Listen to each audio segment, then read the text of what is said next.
This is a 2025 Toyota Prius, and if you're like me and you're from the UK, you probably remember these from the late 2000s and early 2010s as the car that would ferry you home after a slightly blurry night out. But the Prius is back in the UK after a slight hiatus. They said they weren't going to bring this model to the UK, but here it is a few years later, and it's a plug-in hybrid only. But underneath is still the fantastic Toyota hybrid system that we know and love from the older models, which achieves over 60 mpg even when this thing is completely out of charge. I think the Prius had quite a poor image for some time, but would you look at the styling of this thing? It's like a spaceship. It's really changed, and it looks as though someone's put a concept car into production. Not only that, but it's so much faster as well than the Priuses that came before. Priuses?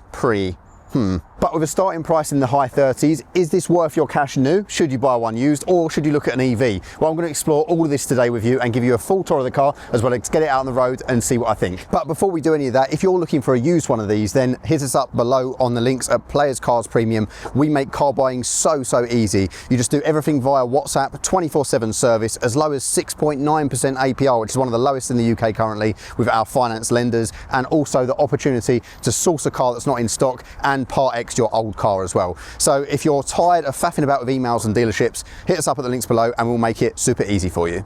So pricing starts at just over £37,000 for the entry-level design model, and there's only two trims to choose from which both have the same powertrain, so choice is nice and easy. And the actual trim level isn't too bad as standard either. So you get things like 17-inch alloys, 12.3-inch infotainment screen with Apple CarPlay, Android Auto, which are wireless, dual zone climate control, smart entry and push button start, and also the Toyota Safety Sense suite, which is all of the ADAS systems, all the driver assistance stuff, front and rear parking sensors, and a reversing camera as well. So not too bad for an entry-level specification. But for just under £40,000, the XL model is definitely the one that most people will probably want to go for, just because it has some extras like 19-inch alloys, which certainly look a lot better, but they do harm the range, heated and ventilated front seats, digital rear view mirror, which is good because the one in this is manual, and an electrically operated tailgate. So as I mentioned, both run on the same 2-litre 4-cylinder engine, which is basically Toyota's hybrid powertrain, which means that when it's run out of charge, actually it's super efficient. I've seen as much as 70 mpg. You know, you're never going to get terrible fuel economy out of this, so not to worry where that's concerned. Whereas some other brands, you know, your Volkswagens, your Cupras, all that kind of thing, once it's completely out of juice, you'll probably find the fuel economy is pretty poor and it becomes a more clunky experience. This just isn't like that, and that's where the edge is here. Official figures are around 220 horsepower combined, which is much more than the previous Prius, and also up to around 6.6 seconds to 60. So it's pretty brisk, actually class leading when it comes to plug-in hybrids of this category. And the official electric range is around 53 miles on the model with the smaller wheels. Not groundbreaking, especially when a lot of stuff from Volkswagen Audi Group is now up to 80. But like I said, you might not notice that too much anyway, just on the basis that this is so efficient when it's run out of charge. It's also worth mentioning that the electric motors have around 160 horsepower on their own, so even when it's running in full EV mode, it does feel very brisk, and it can do up to 84 miles an hour without that engine kicking in when it's got a nearly full charge. So then, let me walk you around this thing while we've got a bit of sunshine here. I actually think this looks really cool, and this is finished in a sort of metallic grey paint, which definitely sets it off a little bit. You've got a really aggressive front end with these kind of sweeping lights down here. You can see that aerodynamics were definitely a priority for Toyota, and you can also see up here as well, we've got some details such as hybrid reborn. But yeah, if I actually take you up to the paint, you can see this has got a really nice metallic finish to it, which is really cool, pops in the sun. But I do think these wheels let the car down a little bit on this model. Of course, this is more for aerodynamics. As you head around to the side here, you can see that side profile, it really sweeps down at the front there. You can see it's got a massive kind of sweep for that aerodynamics at the front, and it just gives it that kind of spaceship aesthetic. The only downside is, I think, is that it does reduce the visibility of this front section a little bit where it swoops so low, and from the driving position that you're in, you can't really see the corners of the car very well, which makes it feel a little bit bigger than it actually is. This is very Tesla Model Y, isn't it? It looks very similar to the new Model Y, I think, back here, with that kind of light bar that runs across, and then kind of that little lip spoiler as well. And you've got the Prius designation along the back, and it says also plug-in hybrid electric vehicle there as well. I think this rear design is really cool. So at the back as well, on this side, we have the flap for the electric charging, and then on the other side, if we come round, we have the flap for the petrol fill point. But yeah, do let me know what you think of the design in the comments down below. I'd love to know your thoughts, because I think this thing actually looks pretty cool. Definitely a massive step up from the previous generation Priuses. So stepping inside the car, the touch is standard on this, the keyless entry, although the sensor is on this side, which is a bit bizarre, but it opens normally like that. And then as you get in the car, one other thing to note is on the top XL model, you do get some acoustic glass, but not on this one, unfortunately. So this is the entry-level car. On the door cards here, you can see we've got some kind of faux leather material up the top, which feels okay, and then some slightly not okay fake leather. This kind of feels like a cheap dining chair, so I'm not particularly fond of this, and it's also a bit greasy and smudgy. And some nice standard window switches and a decent sized door pin. Doesn't go all the way back, but hosts a bottle, as you can see. And then we've got like an old-fashioned door lock here, which some people will really prefer to some of the modern systems where you have to do it through a screen. I think for peace of mind, some people like just having a big chunky button that they can press, so that will appeal to most. But as we get into the car here, you can see it's very typically Toyota. As to say, lots of physical controls, a little blend of some modern tech and stuff like that as well. It won't appeal to everyone, but I think if you're the sort of person who wants a more analog car with kind of less of this like do everything through the screen that a lot of other manufacturers are going down, then this is probably going to be a good advantage for you. However, if you're the sort of person who really wants loads of impressive tech and some slightly more modern materials, then maybe you might be a bit let down. But let's hop in and I'll show you exactly what I'm talking about. These seats actually though are really good. They're nice and supportive. They've got this kind of nice firm texture to them, but they've got a little bit of squidge and padding to them, more so than many other cars. Nowadays there's quite a lot of firmness going on, so even though they've got like a firm and supportive back, there's a little bit of adjustment on here as well, which is nice. But yeah, you just get on this one a little bit more squidge in the leg area and some more traditional cloth that you might have found in some older cars. So actually inside this cabin, what are the ergonomics and the materials like? Well, sadly, in terms of materials and quality, I think it is a little bit subpar compared to even something like a Volkswagen Golf. This middle center section, for example, does have some considerable wobble to it, as well as some cheap nasty plastics, and also this area up here has a lot of flex to the whole thing, as you can see. Not particularly very confidence inspiring, but what you will be pleased to know is that the buttons and controls are all pretty useful and all work pretty well. So let's fire the car up then. I'm going to put my foot on the brake and press the power button over here, and you'll see that everything kind of springs to life. So we've got this display here, and then we've got a large display in the middle, and again, this is all standard across the range. So as you can see, this display here, it can be blocked by the steering wheel depending on your driving position and how you've got this adjusted. Now this has tilt and telescope, so from my eye line, I've got it pretty much to a point where I can see all the information that I need to see. But it's just something to bear in mind, because your view potentially could be obscured depending on where that is. But as you can see, there is plentiful information on this screen about what's going on with the car, including the kind of range of both the EV and the petrol, and also kind of where you are in the power band, where your battery level is, traffic sign recognition, and all of your cruise control info. At the moment, it's showing the average in EV mode because we're in EV, but it will also show MPG over here as well.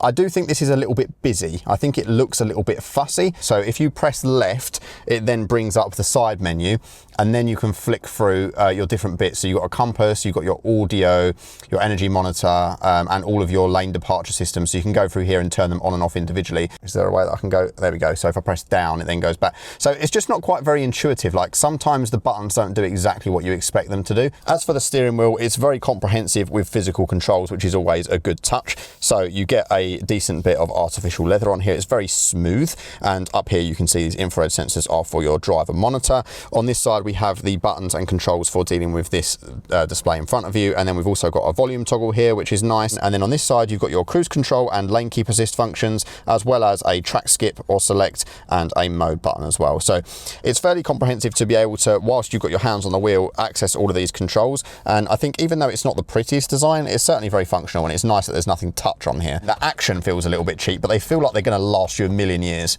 Down this side we also have some physical controls as well. So we've got two povo buttons because this isn't the low end model, and then you've got your auto fogs. And as for the rest of the cabin, you've got some decent materials up top here, and I also like this kind of patterned sort of finish they've got along here, and the ambient lighting, and then some nice physical buttons for your climate controls. So no heated steering wheel or seats on this entry level model, but you do have automatic climate control, which has dual zones, and they just have these nice toggle switches that feel nice and tactile. This screen is sufficient, and although this gloss black reflects, it's not too bad. It's a nice touch to break up the cabin, and I like the way these controls feel and the way they operate, and the fact that the auto button and the off button are right here next to each other. I really love that, and I love the fact that I don't have to dive into this screen at all to deal with any of that. So props to Toyota for keeping that alive. So down here there is like a rubberized mat where you could put something like a mobile phone. It's not the wireless charger though, I'll show you that in a moment. But underneath here there's a little pull tab, and there is a hidden compartment, even labeled as such. And then in this section here you've got USB-C for connection and for charging, and then your usual 12 volt socket as well. Two cup holders which have nice grips in them, feels really good. And then in this center section, this is where your phone holder is. This is a wireless charging pad in here, and there is also a button there to turn it on and off, but it's got these kind of grippers in, so it holds your phone really still.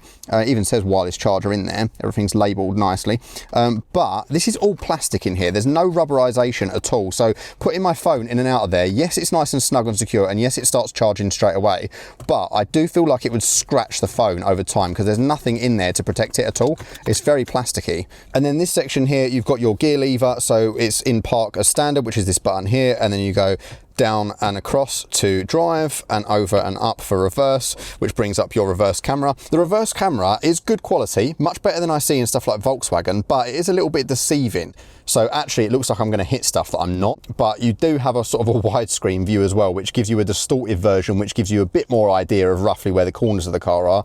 And there is also a button there, which, as you can see, makes the car do a little wee and clean that for you. It's worth noting as well that you've got your B mode there, which is your regen braking mode. So you go over into drive and then down once more, and that will make it so that the car brakes for you when you lift off the accelerator, a bit like an EV. It won't bring you to a complete stop. This also is a CVT transmission, which I know sounds horrible, because if you know anything about CVT, you know that they can be a bit coarse and a bit loud, and this does have some disadvantage, but this is one of the better ones that I've tried, and it means that it's nice and smooth. There's no gear change jolts. Further down here, if I put it back into park, we have our drive mode select. So we toggle that and it will come up on the screen. You've got custom, sport, normal and eco, which we'll go on to a bit later on. And then we've also got auto holds, traction control, your electric parking brake, and the button to select automatic, hybrid or electric. So you can also go into full EV mode if you want to at the push of a button. You can also press and hold this button to go into a full self-charging mode, which I wouldn't recommend because it's going to take its toll on the engine and fuel consumption. But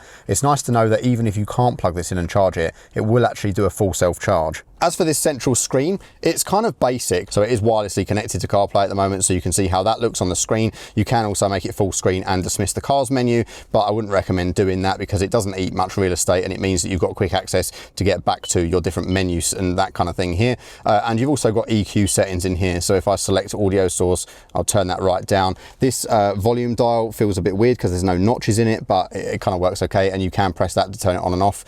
And then in here, there is a section for your EQ as well, which is obviously a good thing. The sound system in this is actually pretty good for a default sound system. Can't complain at all. But yeah, this is pretty basic in comparison to like your Korean rivals. There's not really any fancy apps and features in here. The sat nav itself is kind of okay, quite responsive.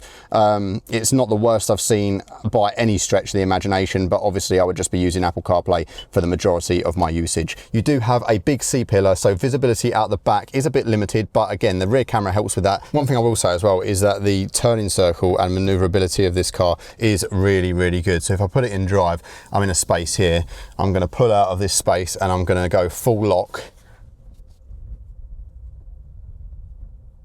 So that there is the space that I was in, and I'm actually over the line here, so I'm nearly kind of like straying into the space that I was next to. So yeah, super maneuverable car. Furthermore, we've got another leather wrap section down here, a nice area with some charge ports again. So you've got 2 USB-Cs in there, 2 USB-Cs there, and then 2 in the rear. So plenty of connectivity, and the glove box actually pretty generous for this size of car. So yeah, ergonomics are okay, and from a kind of user standpoint, the physical controls make a nice difference in here.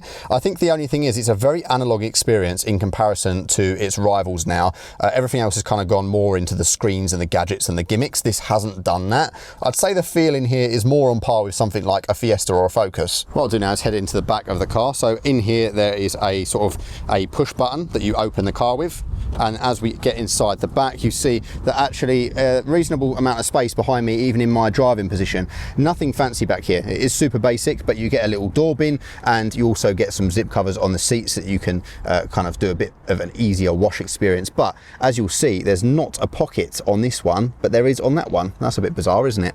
But super easy to pull down your covers for your ISOFIX points, but they are the ones that are pullable. You can take them off and lose them quite easily, so I think that might become a little bit frustrating for some people, especially if you're used to the ones that you can just kind of pull down and you know, these are probably not going to end up with the car, are they, in about 10 years time. There is also a transmission hump, being a combustion engine car, but it's quite low. For middle passengers, it's not going to be the worst car in the class at all. And you do have some USB-C charge points back there, but nothing too fancy, no rear ventilation or anything like that. But there is, however, a little pull down here with a nice comfy plush armrest. That's probably one of the most plush armrests I've seen in the rear of a car for a while, and some basic cup holders, but no grips in this one, unfortunately. So yeah, a robust, practical space back here, but nothing too fancy. So actually stepping inside the Prius then, with this setup in my driving position. First thing I'll say is headroom is okay, but kind of tight for taller people. So I'm about 6 foot and I've probably got maybe an inch or two of headroom back here sitting up straight, unless I were to slouch. And the thigh support isn't massive as well, because there's not much of an incline on this seat, but I could get quite comfortable back here. And the actual seats themselves have a nice plushness to them, but no adjustability. So you're kind of, you get what you're given. And because of this slightly coupe roofline, it does swoop right down towards the back. So taller folk are going to be a bit uncomfortable back here, but for your shorter journeys, it's going to be absolutely fine. And for the children too. Including the middle seat, there is a transmission hump, but it's not the most dramatic I've seen in a modern car with a petrol combustion engine. And overall quality is okay back here. There's no special features or anything to really shout about. And heading into the back of the car, we don't have the electric tailgate on this one, so we've just got a push button release under there, and that brings the tailgate up. And as you can see, I've got a few bits in here just to show you the rough size. Now, this is a hatchback, as you can see, and it is a very sloping one, so you're not going to get very tall items in here, unfortunately, but you can fill it quite well in terms of the load area. And it's about the same space as in the back of a Golf GTE, it's just a different shape, so that's something to bear in mind. But as you can see, in terms of the actual loading and unloading, there's not much of a lip here, so it's quite easy to get things in and out, and the actual space itself is pretty practical. And under here, you've also got a little bit of storage as well for a few essentials and some tie down tethers at the back, but again, nothing too intense. The only thing you do have back here is an actual 3-pin plug, so you can press the AC button by your knee in the car, and that will activate this with up to 1500 watts of output, which is pretty cool. And then sort of a bit of a wheel well area there as well. So let's have a little look then at what it's like to remove this. This is a foldable thing as well, so you can store it, which is pretty cool. So all I do is take this off this side, take this one off this side, and then it folds all the way down. I can then just give it a quick tug each side, bang, bang, and then this actually then just folds completely in half, so you can stow it, which is pretty practical. It's a little bit flimsy because it's not a proper fabric, but it doesn't mean that this is really not cumbersome at all. So you could fit this underneath the boot floor quite easily, or just stash it somewhere else in the car, which is a pretty nice touch, all things considered. So if I set that aside for just a moment, it's then quite easy as well to reach in and do the 60-40 split. So I just need to reach in here, press this button, and this goes down. And as you probably saw there, this actually creates a carpet flap that makes a perfect flat area. So put it down like that and it makes a completely flat load area, which means that actually really practical. So even though it's not a very tall space, it ends up being a really long space, and thanks to that clever little carpet trick, means that loading things in here is going to be super easy. And even the headrests stay well out of the way. Sometimes in many cars you end up with the headrest kind of really hitting the backs of the seats, but in this one they're nice, neatly tucked away. And these seat belts are on runners as well, so it's super practical to just pop these back up with one hand, and there was no snagging involved, so it's quite easy to do that on both sides to give you an easy access space. Now, this definitely isn't best in class, and it's not the most practical shape, but I think it is very well thought out considering what they're trying to achieve here. And actually, for most people, it's going to be completely sufficient, isn't it? And again, really easy with one hand to put that back up, and then I can just fold this back out to get this back in. So yeah, I think overall practicality isn't too bad. It's just that obviously a sort of larger car with an SUV-like shape will have more headroom and more cargo space. It does just feel a little bit like these kind of more classic materials will suffer less wear and tear than something like the modern Hyundais and Kias, which, whilst I praise them for their interior quality and materials, obviously over time may not stand up quite as well as this more rugged stuff. So let's do a 0 to 60 then, foot to the floor. Engine's kicked in, but the EV I can feel is pushing me off the line. And there's 60, pretty brisk actually. I felt the torque kick in there, and you do definitely notice the kind of surge of power, and the CVT transmission means that you do get that kind of whine. It's a little bit coarse under load because it's at the top of that ratio, you know, the engine is firing up. So that's the one downside I think of a CVT, is that you just get that constant when you're really planting it. But I think CVTs have come such a long way, and before I would have completely avoided a car with a CVT transmission, but most recent ones really aren't that bad. Paired with like the electric motor, you want it to be like more like an EV experience, and a lot of the hybrids that like Kia Hyundai do, for example, are like 6-speed autos, and you can feel the car changing gears as well, which adds to kind of the inertia of the petrol engine, whereas in this it's like when you put your foot down you get that initial surge from the electric motor if you've still got charge, and then the engine might kick in and it feels a little bit coarse and gruff as it kind of kicks that in. But the CVT means that yes, you get a bit of noise, but there's not really any jolting around because it's not changing gears. And that's the main thing about this car really, is kind of the overall refinement and day-to-day living of it. I'm actually quite impressed with the ergonomics of this interior, and I know I've been moaning about the quality complaints and so on, but it really isn't that bad when it comes to driving position. Is pretty good. Like I said, visibility is a little bit iffy at times, but I've got places to put my elbows. I feel comfortable at 6 foot. My legs are stretched out. I can get the seat lower or higher if I want to. It's really not too bad at all. And it's quite a cozy cabin in here. You know, it's not potentially the best in terms of quality, no, but it feels like when I put the aircon on, for example, it doesn't blast at me like a 747 cross stream. It's like a nice, smooth, linear experience. I barely ever hear it come on, and either the cabin gets really cool or really warm really quickly, whichever I want. I like that I've got the option to just switch between EV and hybrid modes as well. Like, it's running in full EV at the moment, so my economy is going up and it's nice and smooth. Even if I put my foot down a little bit, the engine doesn't kick in. It's only when I really plant it, that's when you hear it kick in, that's when you get that surge of power from the combustion engine. But I can also, if I want to, press the button down here to eliminate the EV mode and hold the charge, and that will put it into pure hybrid mode.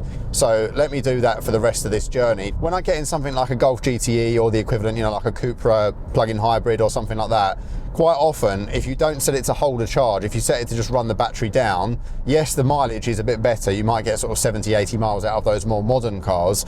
But when it comes to it being completely empty, you end up in a situation where the engine's only doing 30 to 40 mpg, which is pretty rubbish really, when the quoted figures are like 200 mpg plus. Even when it's completely run out of juice, this thing is hard to get below the sort of 60 to 70 mpg mark, which is super impressive. So it's basically like they took the old Prius system. When I saw that it was a plug-in hybrid, I thought, oh, it's not going to be as nice to live with because it's not self-charging.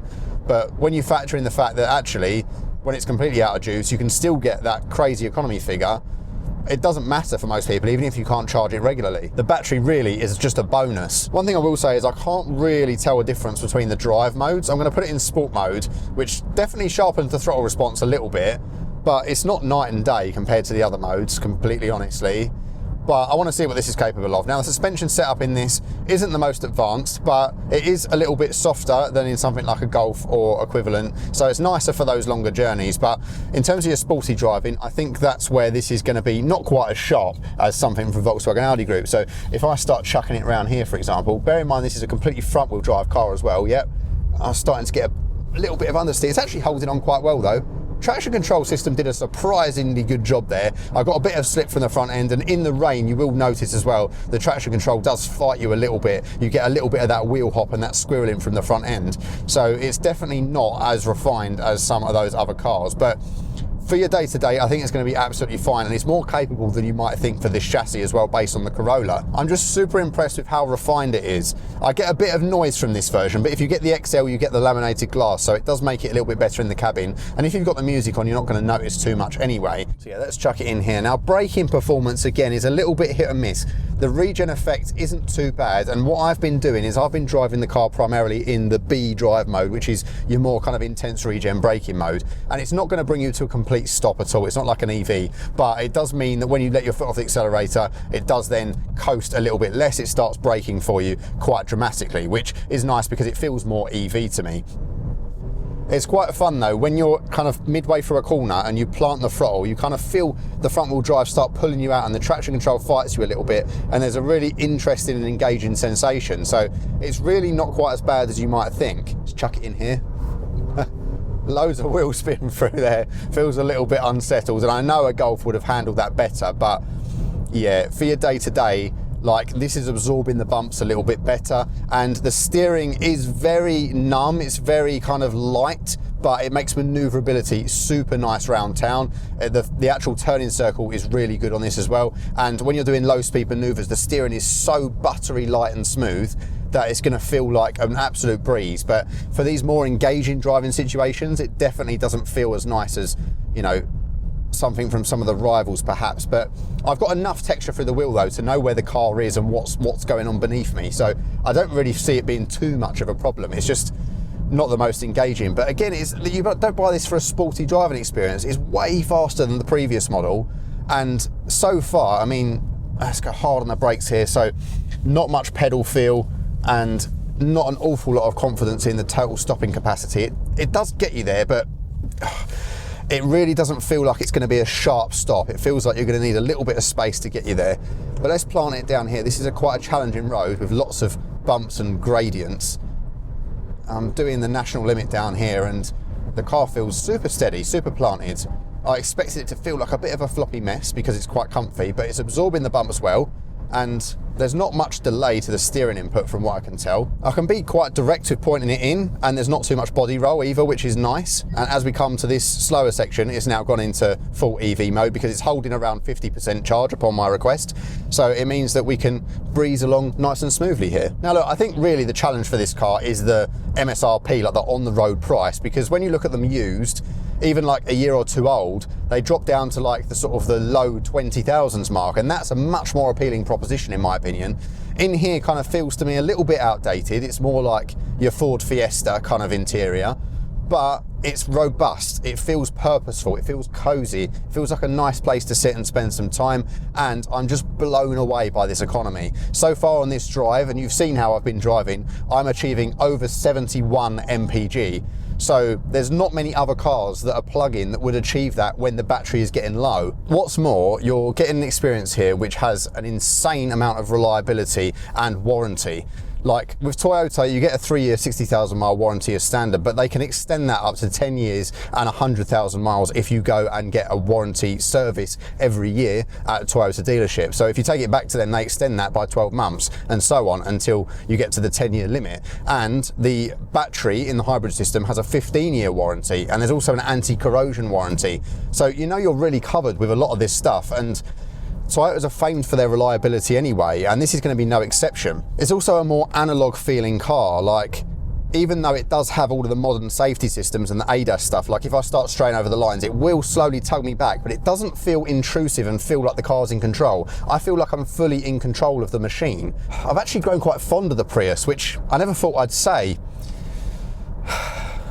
Clarkson would be disappointed in me, wouldn't he? But it's just hard to knock it really, isn't it, when it's so good as a plug-in hybrid, which is what it sets out to do. For company car drivers or people who just want to do something a bit more long distance without the worry of EV range anxiety, then this is going to be quite a decent solution, but not a full price. If you're paying full price, I really think you should be looking at potentially a nice EV. So there we go guys, the Toyota Prius. I don't think these are going to become the taxi to have in the city anymore, because I think EVs have well and truly taken their crown there, but for many purposes this still really suits, and I think Toyota were right to bring it back here in the UK. I think it definitely still has its place. So a big shout out to Toyota for lending me the car for the week. I really do appreciate it. Thanks to you guys for watching. All your likes, comments, subscriptions make such a difference, you don't even know. And if you're looking for a used one of these, then please do link us in the description below. We'll be able to find you one at the right price for you on finance or outright purchase as well, or even lease a new one. But I think this is one of those cars where once it drops a bit of value off the forecourt, that's when it becomes a really interesting proposition. So thank you guys so much for watching, and I'll see you in the next one. Bye bye.